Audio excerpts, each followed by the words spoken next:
বৃদ্ধা মা ঘরে পড়ে রইছে, বুঝা মনে কইরা মাটারে ঘর থেকে বাইর কইরা দিয়া রাস্তার মধ্যে ফাইলা দিয়া চলে আসছে। যাত্রাবাড়ির মুচরো একজন মারে ফেলে আর রেখে চলে গেছে। মা কথা বলতে পারে না, সন্তান বলছে মা একটু বসো, আমি আসতেছি। এই যে গেছে 2 দিন মা পড়ে রয়েছে, সন্তান আর ফিরে আসে না। যুবক মনে রাখবা, তুমিও প্রস্তুত হও, তুমিও রেডি হয়ে যাও। তোমার আল্লাহ তো তাড়াতাড়ি নিবে না, তোমারও বৃদ্ধ বানাবে। তুমি যেমন তোমার মার সাথে আচরণ করছো, বাবার সাথে আচরণ করছো, তোমার আল্লাহ ওই পর্যায়ে নিয়ে এর চাইতে কয়েক গুণ শাস্তি দিয়া তারপরে দুনিয়া থেকে নিবে। মা বাবার সাথে বেয়াদবির শাস্তি আল্লাহ দুনিয়াতেও দেয়, আখিরাতেও দেয়। ভাইরা আমার, যাদের মা আছে, বাবা আছে, অথবা মা নাই, বাবা আছে, বাবা আছে, মা নাই, মার সম্মান নেন, মার মর্যাদা দেন। আল্লাহ বলছে তোমার মা বাবার পায়ের নিচে আমি তোমার জন্য জান্নাত রাখছি। মা বাবা যদি কুফরিও করে, কাফের হয়ে যায়, তারপরেও তোমার মা তোমার বাবা, ওই মাকে বাবাকে ওই জায়গায় মা বাবার মতো তুমি দেখো। বাবারা আমার, যুবক বন্ধুরা, আমি প্রায় বলি, আমি একজন মূর্খ মানুষের ঘরের সন্তান। আমার মা একবারে বকলম ছিল, টাকা পর্যন্ত চিনত না। 10 টাকাটাও চিনার ক্ষমতা আমার মার ছিল না। কিন্তু আমার মা জানতো আমার ছেলে হাফেজ হইছে, আলেম হইছে, কিন্তু কোনোদিন আমার মা আমার সাথে কোনোদিন উচ্চ আওয়াজেও কথা বলে না। আমি এখনো যে কোরআনটা তেলাওয়াত করি, এই কোরআনটা আমার মা ডিম বিক্রি করার টাকা, মুরগি বিক্রি করার টাকা, আজ থেকে প্রায় 1995 সালে এই টাকা 250 টাকা জমা কইরা আমারে বলছে, বাবারে এই টাকাটা আমি দিলাম, এই টাকা দিয়া তুমি কোরআন কিনবা। ওই কোরআনটা তেলাওয়াত করলে আল্লাহ আমারে কোরআন তেলাওয়াতের সওয়াব দিবে। আল্লাহ রাসূল সাল্লাল্লাহু আলাইহি ওয়াসাল্লামের মশহুর একটি হাদিস আছে, জিবরাইল আলাইহিস সালাতু ওয়াস সালাম 3 ব্যক্তির জন্য বদদোয়া করেছেন। আল্লাহর রাসূল সেই বদদোয়াকে সমর্থন করেছেন এবং আমিন বলেছেন। হঠাৎ করে আল্লাহর রাসূল সাল্লাল্লাহু আলাইহি ওয়াসাল্লাম মসজিদের এই মিম্বারে, এই যে সিঁড়ি আছে না, দেখেছেন সিঁড়ি, এই যে 1 2 3 নম্বরটা বসছি আমি, এরকম রাসূল পাক সাল্লাল্লাহু আলাইহি ওয়াসাল্লাম মিম্বারে 3টা সিঁড়িতে যখন পা রাখলেন, তখন 3 বার আমিন বললেন, যেটা অতীতে কখনো রাসূল করেন নাই।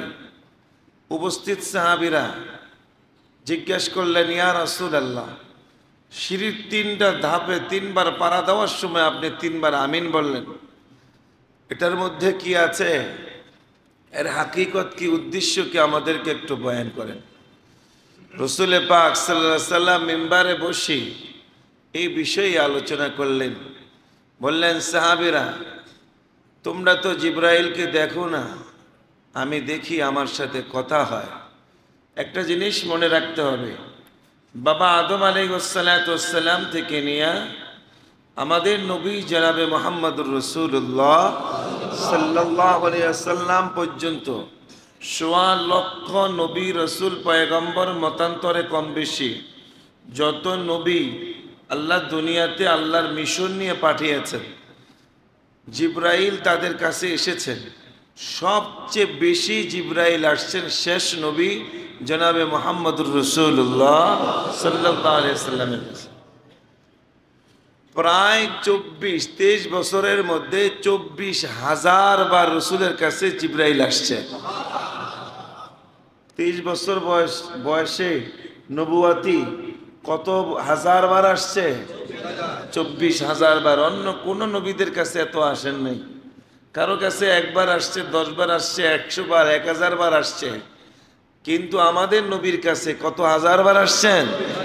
24,000 বার। এই জন্য রসুলের রওজায় ঢুকার আগেই দেখবেন, রিয়াজুল জান্নাতে ঢুকার আগে, রিয়াজুল জান্নাতে তো আমরা বাবে বেলাল দিয়ে ঢুকে, বাবুন নিসা দিয়ে আমরা ঢুকি। বাম পাশে যেই রসুলের রওজা বরাবর যে গেটটা, গেটের মধ্যে লেখা আছে বাবে জিব্রাইল আলাইহিস সালাতু ওয়াস সালাম।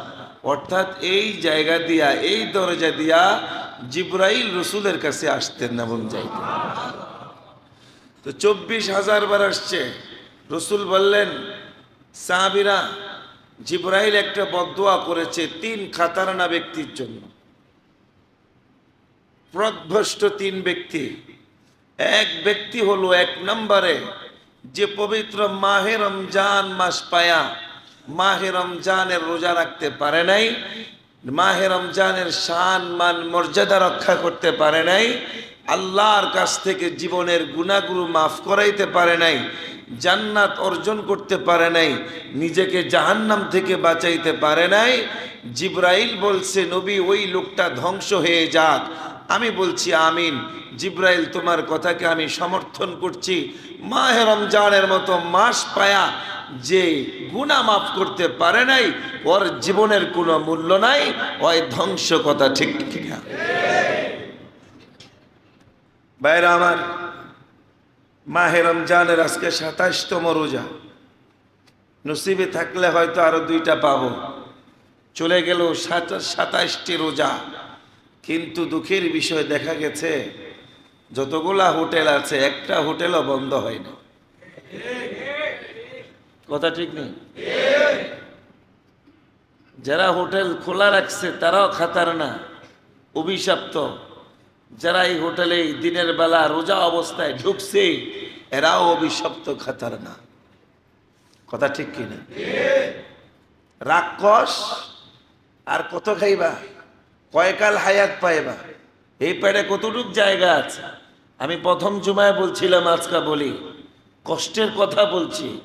কত বড় অভিশপ্ত হলে সে মুসলমান হইয়া তার হোটেলের দরজা খোলা থাকে, আর প্রকাশ্যে কতগুলা জালেমকে প্রকাশ্যে আল্লাহর হুকুমের অবাধ্যতা করাইছে। এর চাইতে বড় জালেম পৃথিবীতে আর কেউ হতে পারে না। আরে ইসরাইল, ইহুদি, তারা তো বেঈমান, তারা তো ঈমানদার না, মুসলমান না, তারা বেঈমান। গায়রিল মাগদুবি আলাইহিম ওয়ালাদ-দাল্লিন। সূরা ফাতিহার মধ্যে আল্লাহ পাক বলে দিয়েছেন, খ্রিস্টান এবং ইহুদিরা অভিশপ্ত, এরা চিরকাল জাহান্নামী।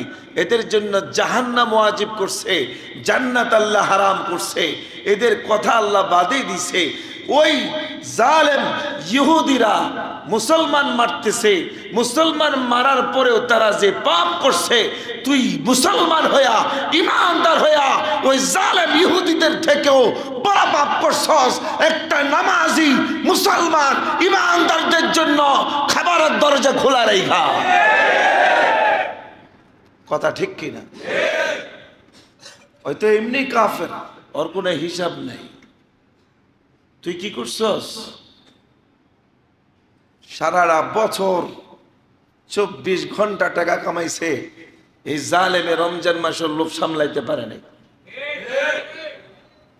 যে আল্লাহর হুকুমের বিরোধিতা করে প্রকাশ্যে, এর চাইতে জালেম পৃথিবীতে আর কেউ আছে?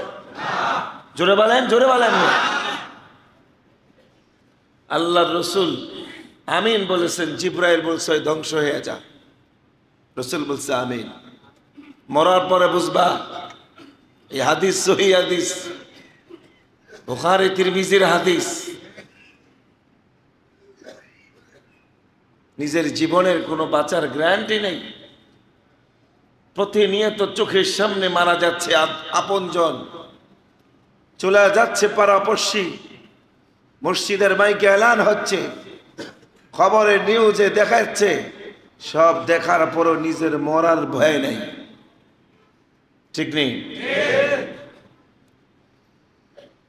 2 নম্বর আল্লাহর রাসূল বললেন,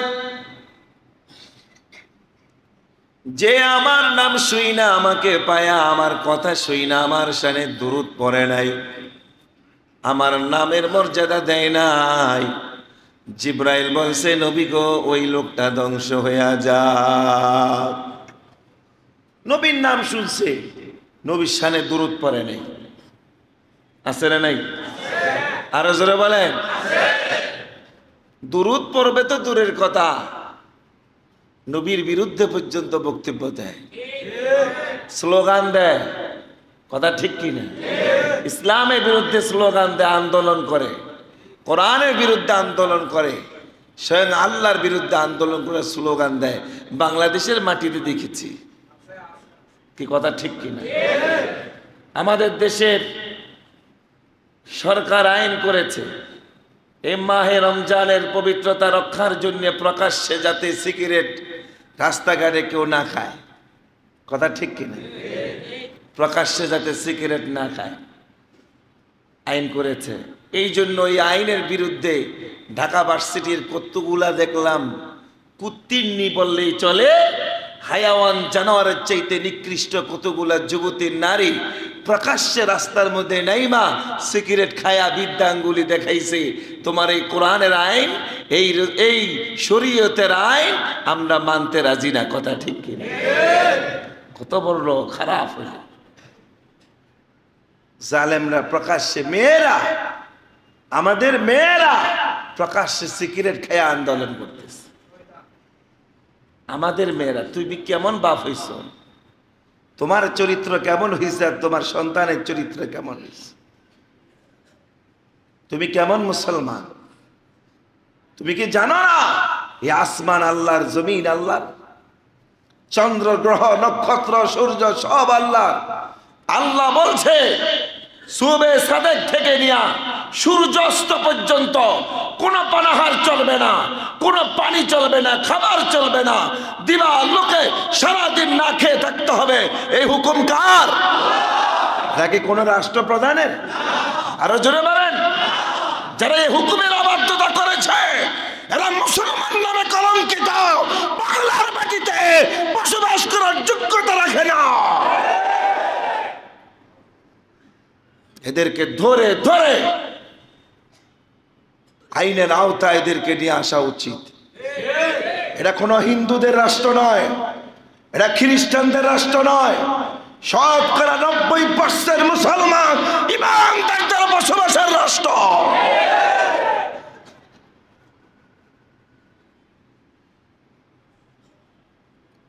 সন্তানদেরকে মানুষ করান, সন্তানদেরকে দিনদার বানান।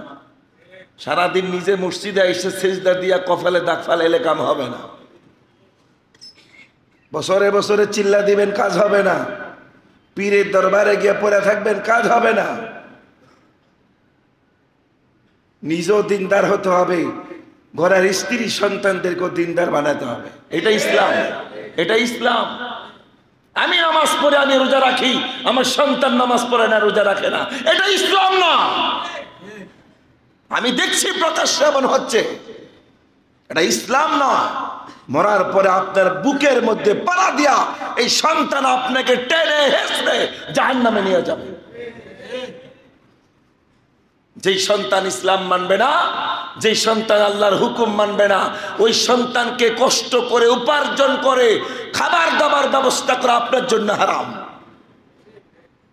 আল্লাহর হুকুমের চাইতে পৃথিবীতে বড় কিছুই না। সবচেয়ে বড় দয়াবান কে? আল্লাহ। আরো জোরে বলেন, ইন্নাল্লাহা করিবুম মিনাল মুহসিনিন। আল্লাহ বলছে আমি হচ্ছি মুহসিনদের কাছে থাকি, আমি রহমান, আমি রহিম। আমি তোমার প্রতি যে হুকুম করছি, তোমার সন্তানের প্রতি একই হুকুম, তোমার স্ত্রীর প্রতি একই হুকুম করছি। আজকে আমরা দিনদার হই, নিজে বাঁচার চেষ্টা করি, সন্তানকে বাঁচানোর চেষ্টা করি না। আছে না নাই? আল্লাহ পাক বুঝার তৌফিক দান। নিজে মসজিদ আসবেন, সন্তানকে নিয়ে আসবেন, সন্তানদেরকে মসজিদে নিয়ে যাবেন, নিজে ওয়াজ মাহফিলে যাবেন, সন্তানদেরকে সাথে করে নিয়ে যাবেন। মসজিদে এসে তাকাবেন, আমার সন্তানকে দেখা যায় কিনা, আমার সন্তান আছে কিনা। না দেখলে বাসায় গিয়ে চার্জ করবেন, মসজিদে তোমাকে দেখলাম না কেন, কোথায় ছিলা। এটা বলতে কি লজ্জা লাগে? চার্জ করবেন, ঘরের খাবার বন্ধ করবেন, স্পষ্ট ভাষায় বলবেন আমি কষ্ট করি, টাকা কামাই করি, তোমাদেরকে বেনামাজি খাওয়াবো কশ্চিন কালেও সম্ভব না। এটা ইসলাম। যদি নিজে নিজে জাহান্নাম থেকে বাঁচার জন্য যদি এটা ইসলাম হতো, আল্লাহ রসুল 63টা যুদ্ধ করতেন না। আল্লাহ রসুলের ধন ও ভান্ডারের টাকা পয়সার অভাব ছিল না, বংশের অভাব ছিল না, হাজার হাজার কোটি কোটি টাকা সম্পত্তির মালিক ছিলেন, দামে মানে মর্যাদায় সম্মানের সবচেয়ে ঊর্ধ্বে ছিলেন আল্লাহ রসুল। কিন্তু পেটে পাথর বাঁধছেন, সব হারিয়ে ফেলছেন, মায়ের খাইছেন। সাহাবীরা কয়জন সাহাবীর কবর পাবেন? মদিনায় যান, জান্নাতুল বাকিতে মাত্র 10,000 সাহাবীর কবর। জান্নাতুল মুআল্লা কবরস্থানে মাত্র হাতে গোনা 400-500, মাত্র 4-5টা কবরের চিহ্ন আছে, আর নেই। 1.25 লক্ষ সাহাবী কোথায় আছে? এই মদিনার 1.25 লক্ষ সাহাবী, মক্কার 1.25 লক্ষ সাহাবী, এরা কোথায় গেছে? এদের বংশ পরিচয় কোথায় আছে? এদের কবর কোথায়? সারা বিশ্বের আনাচে কানাচে, সে আফ্রিকাতে, মুলকে শামে, সেই সিরিয়াতে, জর্দানে, যান ইটালিতে, ফ্রান্সে, আমেরিকায় সাহাবীদের কবর পড়ে রয়েছে। কেন গেছেন তারা সেখানে? তার লাশ কেন সেখানে? তারা প্রমাণ করে দিয়েছেন এটা ইসলাম। আমি মানলে হবে না, গোটা বিশ্বকে ইসলাম মানাতে হবে। এটাই ইসলাম। কথা ঠিক কিনা?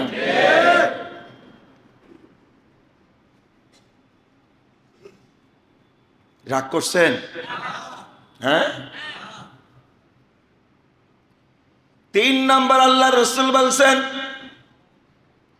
যে পিতা মাতাকে পাইল, বৃদ্ধ মাকে পাইল, অথবা বৃদ্ধ বাবাকে পাইল, অথবা 2 জনের একজনকে পাইছে বা 2 জনকে পাইছে, ওই সন্তান পিতা মাতাকে পাইয়া পিতা মাতার সম্মান মর্যাদা রক্ষা করতে পারে নাই, সেবা কইরা মা বাবার দোয়া নিতে পারে নাই, ওই সন্তানের জন্য আল্লাহ জান্নাত হারাম করেছে।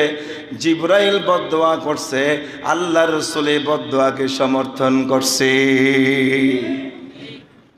মা বাবার সেবা করে না, মার খবর নেয় না, বাবার খবর নেয় না, আছে না নাই? ভাইরা আমার, আল্লাহ রাব্বুল আলামিন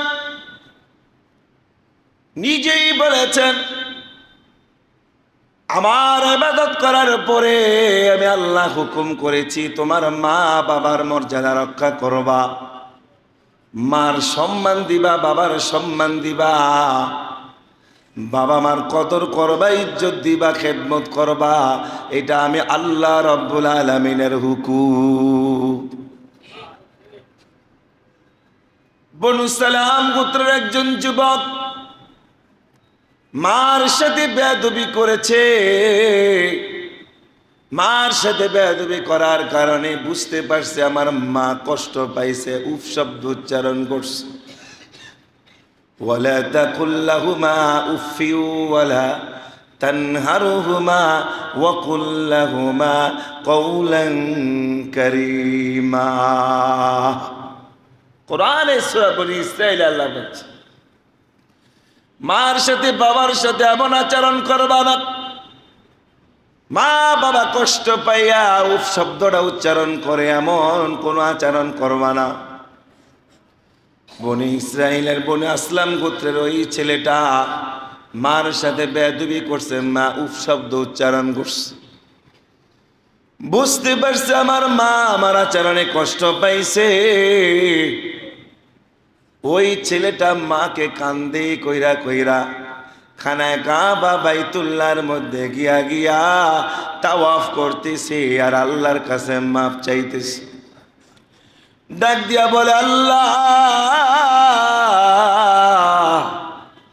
আমার মার সাথে আমি বেয়াদবি করছি, আল্লাহ গো আমাকে আল্লাহ আপনি মাফ করে দেন। আপনার ঘর বাইতুল্লাহ ধরে আমি কানলাম, তওবা করলাম।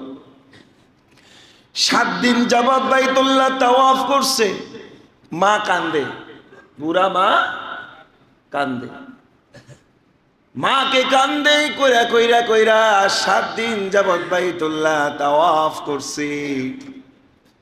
করার পরে মুহাম্মদুর রাসূলুল্লাহ সাল্লাল্লাহু আলাইহি ওয়াসাল্লামের দরবারে গিয়া বলতেছে, ইয়া রাসূলুল্লাহ, ইয়া হাবিবাল্লাহ, মার সাথে বেয়াদবি করেছি, মা আমার সাথে আমার ব্যাপারে কষ্ট পাইছে, আল্লাহর দরবার থেকে মাফ নেওয়ার জন্যে মাকে কান্দে কইরা কইরা বাইতুল্লাহ আজকে 7 দিন যাবত তাওয়াফ করতেছি। আল্লাহর নবী গো আপনি বলেন আমার আল্লাহ আমারে মাফ করছেনি?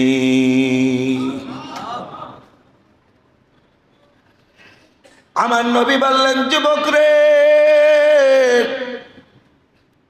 7 দিন কেন, 7 বছর 70 বছর ধইরাও যদি মারে কান্দে নিয়া নিয়া বাইতুল্লাহ যদি তাওয়াফ করো, আল্লাহ মাফ করবে না যতক্ষণ পর্যন্ত তোমার মা তোমাকে মাফ না করে। মা মাফ না করলে আল্লাহ তোমারে 70 বছর ধরে তাওয়াফ করলো, আল্লাহ মাফ করে। একটা ভিডিওতে দেখলাম বৃদ্ধা মা ঘরে পড়ে রইছে, বুঝা মনে কইরা মাটারে ঘর থেকে বাইর কইরা দিয়া রাস্তার মধ্যে ফাইলা দিয়া চলে আসছে। যাত্রাবাড়ির মুচরো একজন মারে ফেলে আর রেখে চলে গেছে। মা কথা বলতে পারে না, সন্তান বলছে, মা একটু বসো আমি আসতেছি। এই যে গেছে 2 দিন মা পড়ে রয়েছে, সন্তান আর ফিরে আসে না। যুবক মনে রাখবা, তুমিও প্রস্তুত হও, তুমিও রেডি হয়ে যাও। তোমার আল্লাহ তো তাড়াতাড়ি নিবে না, তোমারও বৃদ্ধ বানাবে। তুমি যেমন তোমার মার সাথে আচরণ করছো, বাবার সাথে আচরণ করছো, তোমার আল্লাহ ওই পর্যায়ে নিয়ে এর চাইতে কয়েক গুণ শাস্তি দিয়া তারপরে দুনিয়া থেকে নিবে। মা বাবার সাথে বেয়াদবির শাস্তি আল্লাহ দুনিয়াতেও দেয়, আখিরাতেও। ভাইরা আমার, যাদের মা আছে, বাবা আছে, অথবা মা নাই, বাবা আছে, বাবা আছে, মা নাই, মার সম্মান নেন, মার মর্যাদা দেন। আল্লাহ বলছে, তোমার মা বাবার পায়ের নিচে আমি তোমার জন্য জান্নাত রাখছি। মা বাবা যদি কুফরিও করে, কাফের হয়ে যায়, তারপরেও তোমার মা তোমার বাবা, ওই মাকে বাবাকে ওই জায়গায় মা বাবার মতো তুমি দেখো। বাবারা আমার, যুবক বন্ধুরা, আমি প্রায় বলি, আমি একজন মূর্খ মানুষের ঘরের সন্তান। আমার মা একবারে বকলম ছিল, টাকা পর্যন্ত চিনত না, 10 টাকাটাও চিনার ক্ষমতা আমার মার ছিল না। কিন্তু আমার মা জানতো আমার ছেলে হাফেজ হইছে, আলেম হইছে, কিন্তু কোনোদিন আমার মা আমার সাথে কোনোদিন উচ্চ আওয়াজেও কথা বলে না। আমি এখনো যে কোরআনটা তেলাওয়াত করি, এই কোরআনটা আমার মা ডিম বিক্রি করার টাকা, মুরগি বিক্রি করার টাকা, আজ থেকে প্রায় 1995 সালে এই টাকা 250 টাকা জমা করে আমারে বলছে, বাবারে এই টাকাটা আমি দিলাম, এই টাকা দিয়া তুমি কোরআন কিনবা, ওই কোরআনটা তেলাওয়াত করলে আল্লাহ আমারে কোরআন তেলাওয়াতের সওয়াব দিবে।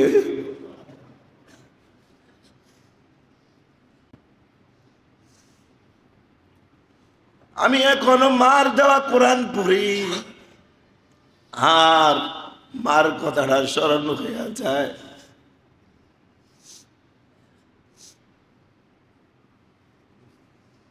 মরার আগ মুহূর্তে মার পায়ে পর্যন্ত মায়ে হাত দিতে আমারে দেয় নাই।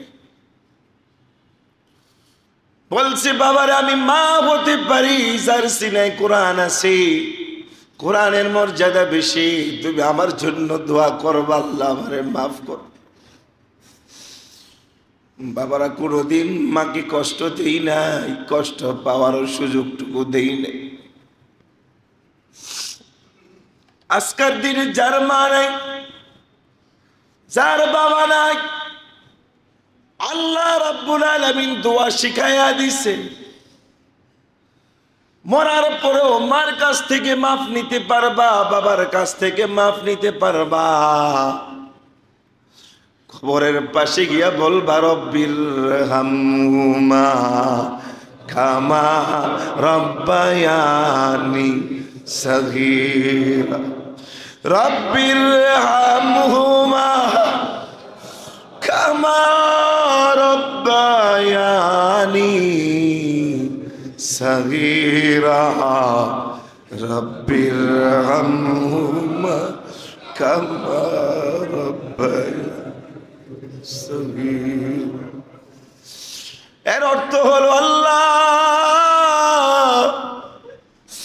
আজকে আমার মা নাই, বাবা নাই গো আল্লাহ, মা বাবার সাথে কত অন্যায় করছি, বেয়াদবি করছি, আজকে মা বাবা কবরে চলে গেছে, কেমনে মাপ নিব গো আল্লাহ।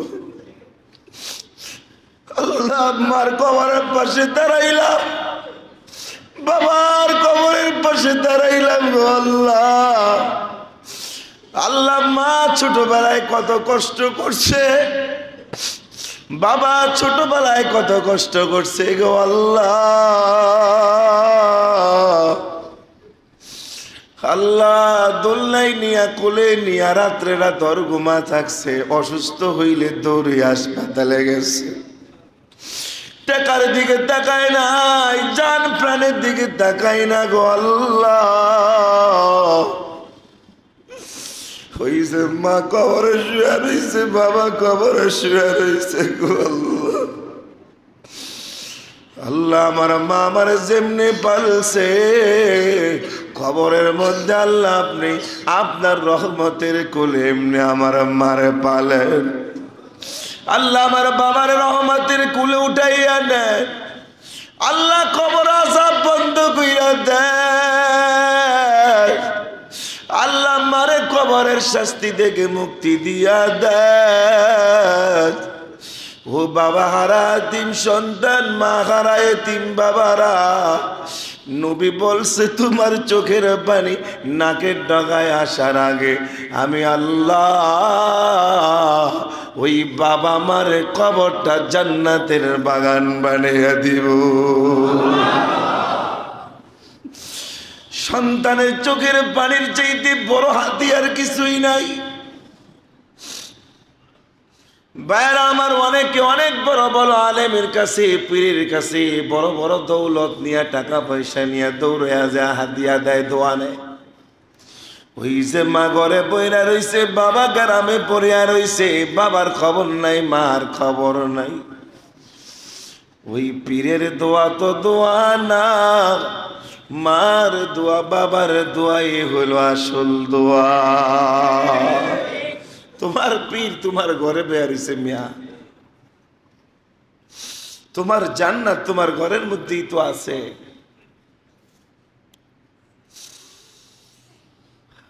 আজকে রমজান মাস চলিয়া যাইতেছে, আর জানি না কার বাবার কবরে জাহান্নামের আগুনগুলো রমজানের পর ঈদের চাঁদ উদিত হওয়ার সাথে সাথে আবার জ্বলা উঠল। ওই যে মা নামাজ পড়তে পারে না, প্রস্রাব পায়খানা করিয়া দিছি, ওই নামাজ কাজার কারণে মা কবরের শাস্তি পাইতেছে, তোমার কি একটু মায়াও লাগে না রে বাবা? আল্লাহ রসুল বলছে মার জন্য কান্দো, বাবার জন্য কান্দো। দ্বিতীয়ত আল্লাহ রসুল বলছে আর একটা আমল করবা, আজকা মা যদি দুনিয়াতে থাকতো কাপড় কিনা দিতাম, মার পিছনে টাকা খরচ করতা। বাবাই যদি দুনিয়াতে থাকতো কাপড় দিতা, খরচ করতা, ওষুধ খাওয়াইতা। আজকা মা নাই, বাবা নাই, মা বাবার জন্য টাকাটুকু দান করো, হাতিয়া করিয়া দাও। আল্লাহ রসুলের বাণী, আমার আল্লাহ দুনিয়ায় বাবা মা জিন্দা থাকলে যেই সওয়াব হইতো বাবা মার নামে দান করার দ্বারা আল্লাহ পাক ওই সওয়াব তোমার আমলনামায় দিবে।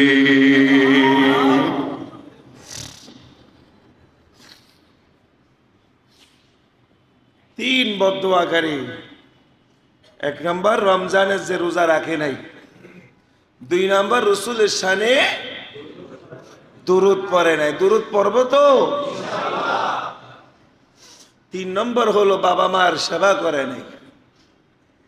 আল্লাহ পাক এই তিন শ্রেণীর মানুষ থেকে আমাদেরকে আল্লাহ পাক মুক্তি দান করো। ভাইরা আমার, রোজা চলে যাইতেছে, জানি না কার জন্য শেষ মাহে রমজান গেল গিয়া। গত বছর অনেককে আমি পেয়েছিলাম, আজকা নাই। ট্রেড সেন্টারের প্রায় 10 থেকে 12 জন চলে গেছে। ব্যবসায়ী এখানে নামাজ পড়ছে। আমি যখন সফরে যাই প্রায় জায়গায়, বিভিন্ন জায়গায় আমি কবর জিয়ারত করি। অনেকে বলে যে হুজুর, এই কবরস্থানে আপনার একজন মুসল্লি শুয়ে রয়েছে, গুলিস্তান ব্যবসা করছিলেন, এইখানে শোয়া। ভাইরা আমার, আমি তো এমন মুসল্লিদের ইমাম যে আমার মুসল্লিগুলো ভ্রাম্যমান সারা বাংলাদেশে ছড়িয়া ছিটিয়া থাকে। অনেক সময় মরার পরেও খবরও পাই না যে আমার এই মুসল্লি চলে গেছে। আমি আল্লাহর কাছে দোয়া করি, আল্লাহ পাক যাতে আমার ওই মুসল্লিকে মাফ করে দেয়। আমি দোয়া করি আল্লাহ পাক যাতে আমার পিছনে যতগুলা মুসল্লি ইক্তেদা করেছে, আল্লাহ পাক যাতে এদের সবাইকে জাহান্নাম থেকে মুক্তি দেয়া দেয়। সমস্ত মুসলিমাতকে আল্লাহ পাক যাতে জাহান্নাম থেকে মুক্তি দেয়া দেয়। এই নাজাতের 10 দিন চলছে, এই নাজাতের 10 দিনে আল্লাহ পাক জান্নাতের দরজা খোলা রেখে দিয়েছে। এখনো সময় আছে, সুযোগ আছে। যে কোনো মুহূর্তে আল্লাহর কাছ থেকে তওবা করে মাপ চেয়ে জাহান্নাম থেকে নিজেকে বাঁচাইতে পারেন, মাকে বাঁচাইতে পারেন, বাবাকে বাঁচাইতে পারেন। সুযোগ আছে, এখনো সুযোগ আছে। এই জন্য ভাইরা আমার, সময়টুকু কাজে লাগাই। যারা রোজা রাখেন নাই, তারাবি পড়েন নাই, এখনো সুযোগ আছে। তওবার দরজা খোলা রাখছে আল্লাহ। আল্লাহ বলছে, আমি আছি তো, টেনশন করিস না। আরে বেটা আয় না, আমি আছি তো, তোর জন্য আমি অপেক্ষা করছি। কার কাছে যাবি? ইয়া মাশারাল জিন্নি ওয়াল ইনস ইন ইসতাতাতুম আন তানফুযু মিন আকতারিস সামাওয়াতি ওয়াল আরদি ফানফুযু লা তানফুযুনা ইল্লা বিসুলতান। কই যাবি? সব তো আমার। আসমান আমার, জমিন আমার, গ্রহ নক্ষত্র সূর্য সব তো আমার। যাবি কই তুই? যাওয়ার তো জায়গা নাই। আয় না আমার দরজায় আয়, আমি হাত বাড়ায় রাখছি তোর লেগে, আমি দরজা খোলা রাখছি, রহমতের চাদর বিছিয়ে রাখছি। আয় তুই মাফ চা, আমি মাফ কইরা দিব। আল্লাহ দরজা খুলা রাখছে। আর কয়কাল, আর কতদিন আল্লাহরে ভুইলা থাকবা? ভাই, আল্লাহর কাছে মাফ চাও, আল্লাহর কাছে মাফ চাও। শেষ জুমা, বিদায় জুমা, আল্লাহ পাক আমাদেরকে মাফ করে দেন।